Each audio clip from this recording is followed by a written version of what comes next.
برنامه را با بحث طبی با محترم دکتر صاحب صالح احمدزی خواهیم داشت. خوش آمدید دکتر صاحب، شما ترینر و متخصص امراض داخل هم هستید. صبح شما بخیر. تشکر، خوش باشین. صبح زیبای شما هم بخیر. سلام خدا خدمت شما و بینندگان محترمتان و همچنان خدمت همکاران تکنیکتان تقدیم میکنم. سلامت باشید. دیروز روز جهانی سکته مغزی بود.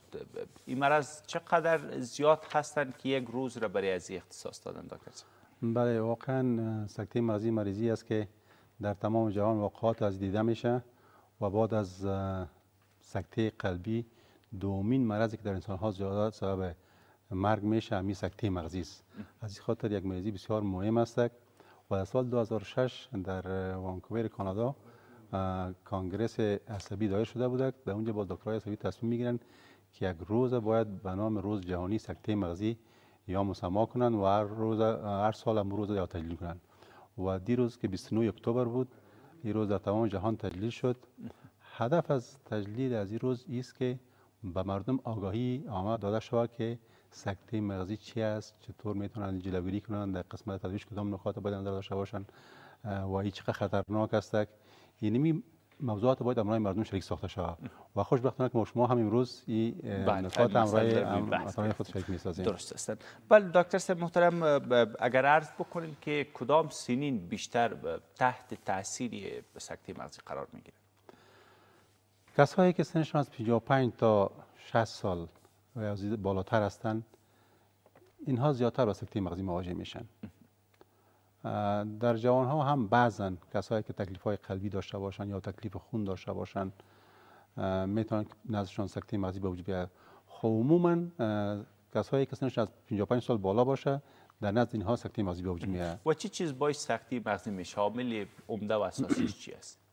ببینید این یک مریضی است که در مغز ما شما رگ‌های بسیار خردی که وجود دارد این خون به حجرات مغزی ما انتقال میده.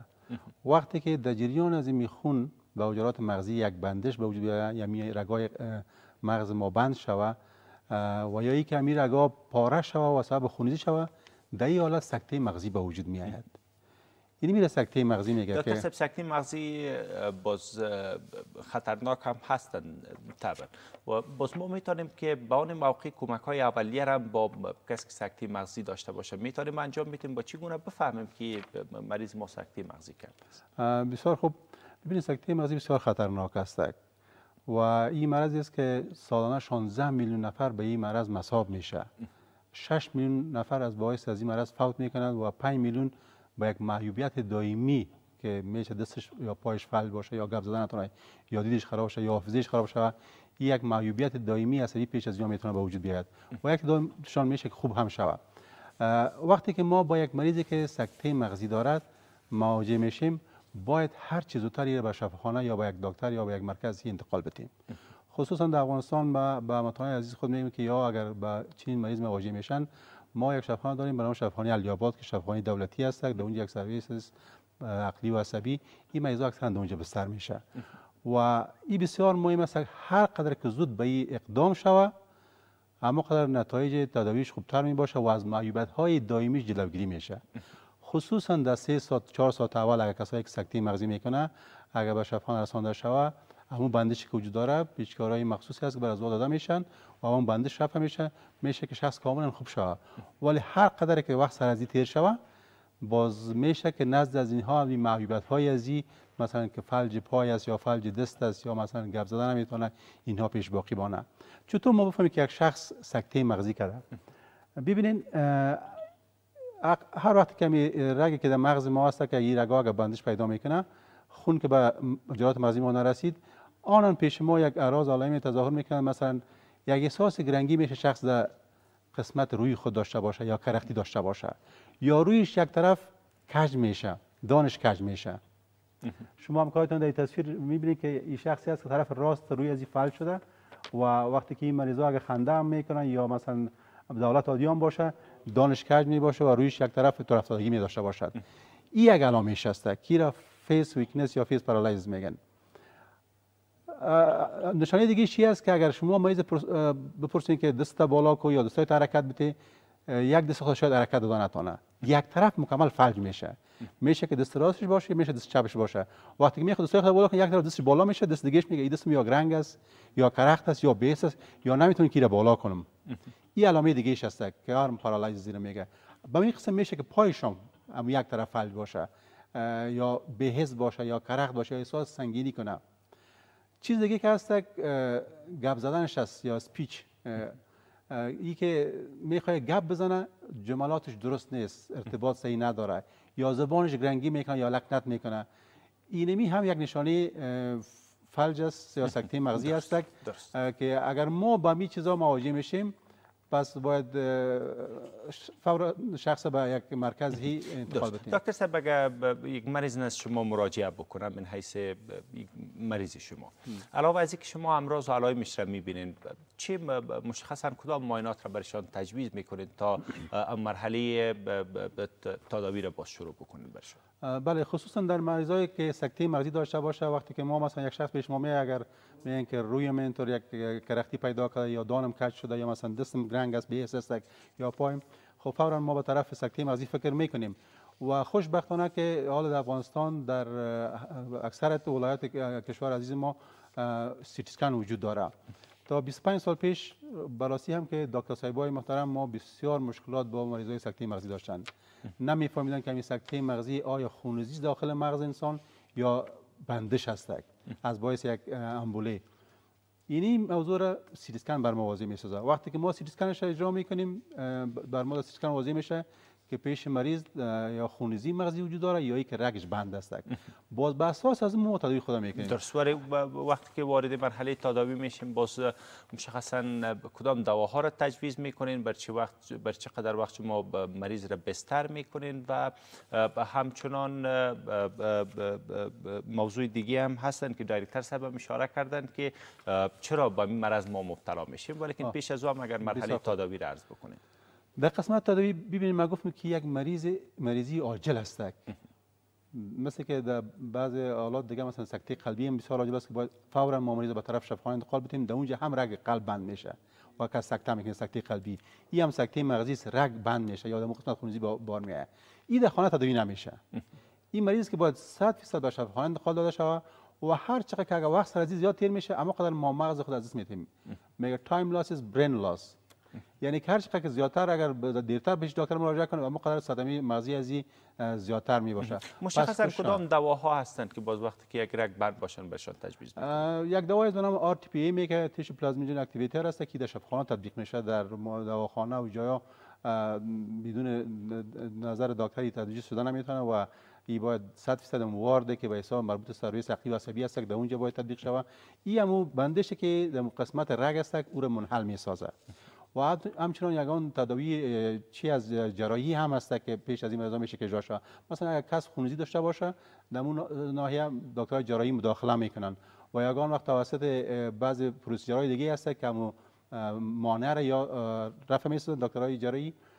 پس این کارایی است که در شفاخانه باید شود، در خانه این تداوی نمیشه. هر وقتی که هموطنان عزیز ما با این مریضی اگر مواجه میشن و یا مشکوک میشن که سکته مغزی است باید فورا مریض به شفاخانه انتقال بده و تداوی ازی در شفاخانه میشه. تداوی چقدر وقت را باز در بر بگیره؟ ببینید اگر مریض 3 ساعت 4 ساعت اول در شفاخانه مراجعه کنه و این تشخیص شود که یک بندش هست، همین پیچکاری ها داده میشه در ظرف مثلا تطبیق این پیچکاری هم 1 ساعت وقت میگیره. این مشکل مانع بندش رفع میشه، مریض کاملا خوب میشه. ولی اگر 4 ساعت تیر شد بازی تداوی فایده نداره، باز در 24 ساعت باید تداوی جراحی پیش ازش صورت بگیره توسط عملیه اندوواسکولار سرجری میگن، توسط از طریقه این مانع را رفع میکنن مریض خوب میشه. ولی اگر باز زیاد وقت تیر شود مشکل است که باز مریض دوباره خوب شود، پیش یک معیوبیت باقی میمونه، یا اینکه باز درست صحبت کردن نمیتونه، یا اینکه مثلا یک دست و پایش فلج می باشه، یا اینکه حافظه‌اش خراب می باشه، یا اینکه دیدش خراب می باشه. این یک معیوبیت عصبی پیش باقی میمونه. یعنی هم اگر با پولیو مقایسهش بکنیم یک چیزی است که دوامدار باز با انسان می باشه.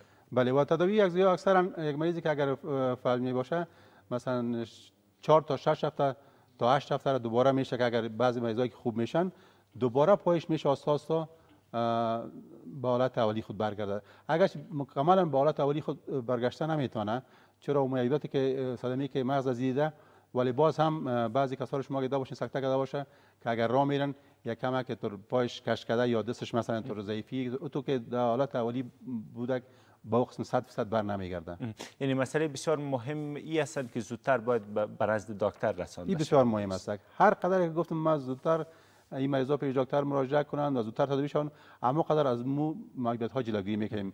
و به سوال دیگه‌تان که همکار تکنیکتون پرسان کرده بود اشاره کرده بود که کدام کسایی است که زیادتر به سکته مغزی مواجه میشه، بسیار مهم است. یک تعداد فاکتورهای خطر است یا ریسک فاکتور ما برش میگیم که اینها زیادتر این اشخاص مساعد به سکته مغزی هستند.